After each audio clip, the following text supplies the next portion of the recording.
Let me say this, um, and I'm not looking for sympathy. This is not the case of the video, and I'm sure I'm not the only one who's in this situation.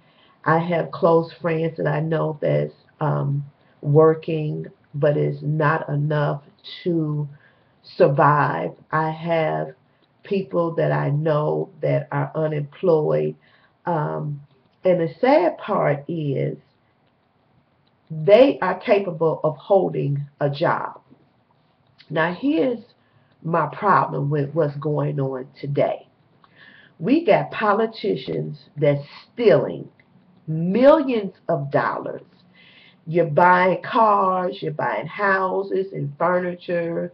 The lady who just got caught for all this money that she done stole, and I'm sure she's probably one of the um, elected officials that voted against a whole bunch of things.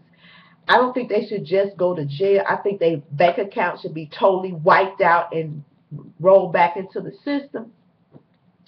But here's my problem. They're so busy stealing, and the people are still suffering and hurting. And I got a real problem with that.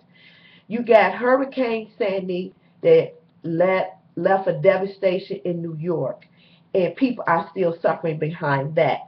You have unemployed plumbers, electricians, carpenters, construction workers. You can gather them from various states and bring them to New York and provide opportunity for employment. But that's not what's going to happen. You have abandoned buildings in various states that people can, you can go and create a cleanup program where we give people employment. You have some areas where people are doing 5 or 6 jobs. Some of these companies could, but you want to continue to give the funds to your executives, and the executives get all these large bonuses. And when executives leave companies, they get a nice severance package, but you want to stick up the employee who actually do all the work. And when you really look at it, the function of a company is actually the person on the lower part of the totem pole. It's not the person who's sitting up top making all the decisions. It's the little person. But the little person gets stepped on all the time, and it doesn't make any sense.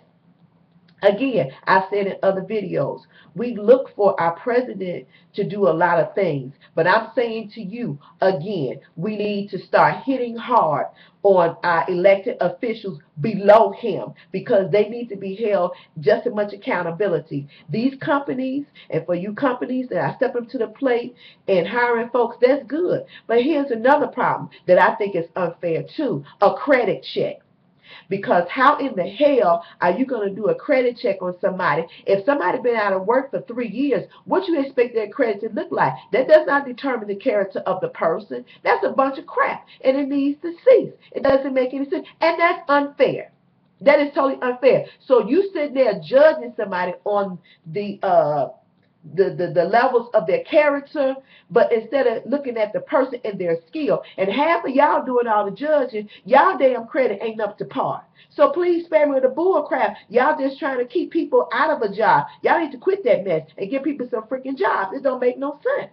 It's time out for that mess, and that's totally unfair. And it should not be allowed on nobody's application that you can use a credit check to determine whether an employee is qualified to work for your company. Now, if they have a felony or they have stole money-wise, I can understand that. But people get sick with cancer, and that can set a devastation to somebody's finances. All it takes is one great illness to take all your money and wipe it out. So please give me a break with that bull crap.